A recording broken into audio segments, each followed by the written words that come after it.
Hey, good morning, everybody. So something I thought about that came to mind is this. We live in a world of disorder now. I was listening to someone or reading something from the recovery base and how the language is changing, and it's not substance abuse that's being moved out. It's a substance disorder. Okay, so someone ODs and they OD'd as a result of a substance disorder. Well, that means you got to go back to Daniel Webster. That's a dictionary, by the way. Or do you use a pharmaceutical dictionary? Or do you use a medical dictionary? How are we define? See, when you start, it's just like, I'm gonna compare it to those who go by letters now. It went from being gay to LGBTQ, which are letters, and now it's non-binary. I forget, but you get my point though. If the language starts to change of what you identify as, who's changing? Why is it being allowed? What is the purpose? Follow what I'm saying? There has to be a purpose to this. If I ain't a he, I'm a she. If I ain't a she, I'm a he. Or I'm non-binder / gender. So with this disorder, substance abuse, no. Harsh term. Addict, no. I'm sorry. Junkie. Oh, that's a negative stereotype. Okay, so you're going to stop there? Are you really? All I'm saying is when the language changes, where's it going? What's the purpose behind it? Who's driving the language to change and why? What is the motive behind it? At least as far as the substance abuse goes, or excuse me, substance disorder, because of something wrong with your fucking brain, and it's a disorder. You having someone who ODs from drugs now has a disorder. I don't get it. I get it, but I don't get it. No one's explaining anything. When you look on these social media websites, and they talking about this stuff, they're not necessarily, well, the people that repeat what they hear, they don't know. They don't know anything any damn way, so I don't put that expectation on them. They're just on Facebook rattling.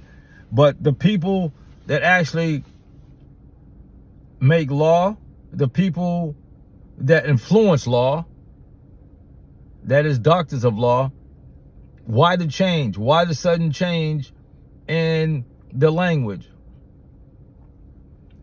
Soft. I went to a recovery thing. I don't want to call it Recovery Fest, but a recovery coach type of thing. And I listened for 1, 2, 3 weeks, 5 hours or whatever it was, and what they're trying to do. And I'm saying to myself, this just isn't for me. Because I know what my experience is. I know how to say no.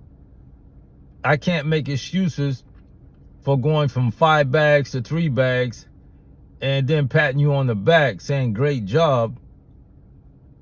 No, great job is when you're not doing it.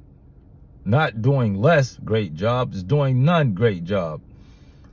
And then people attack me out of their love to be right. They don't have any social skills. They really don't. Facebook is not social skills. And those who do the attack and those on Facebook, you catch them same mindsets in public, they can't put 2 sentences together. They're an embarrassment. But anyway, they push to change things. The letters of the recovery world, the words like Mass and Cass. Mass and Cass versus Methadone Mile.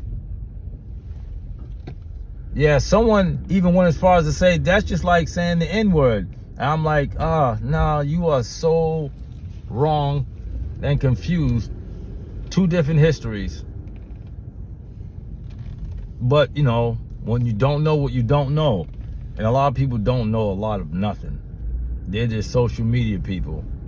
They're not people that get out and about and talk to strangers, talk to people in the streets. There's a big difference in how you deal with people when you step outside your comfort zone. But anyway, yeah, people are always going to be, you know, who they are. Some have it, some don't have it. A lot of people don't have it. And they haven't had it for a long time. Imagine that. They have not had it for a long time. And they probably will never have it. And that isn't to say that there isn't people that won't get it, because everybody gets what they're supposed to. But my thing is, be yourself. You know, you don't have to be a phony to join something or be around something, because once you do, you know, you're not making yourself look good. That makes you look bad. That's not something to be profoundly, you know, grateful for. That says a lot about your character as a person. You know. So, you know, just a little something I was thinking, I was questioning, and I will continue to think and question, because that's what we're supposed to do around here. That's how we learn what the hell is going on, because if we don't, we'll never know what's happening in our lives. We'll just continue to repeat everything we hear with the understanding that it's what's right for us. And sometimes a lot of things just aren't right for you, but you only do it because you think that that's the thing to do, to join other people to be a part of something because they represent an organization. Is that organization good for you? I mean, really, is it good for you on any level at all? That's something you have to think about and consider. You know, and I ain't saying it's going to be easy, because that stuff is never easy. You know, it's just never easy. But don't play yourself. I feel like you have to be a part of something that doesn't have your best interest, because if it doesn't have your best interest, then it ain't for you. It's not for you. I'm backing up, by the way, as I'm talking. But yeah, it's good when you can step outside your comfort zone and start sharing your thoughts and feelings about something, so you can better understand why things work the way they think, work the way they do.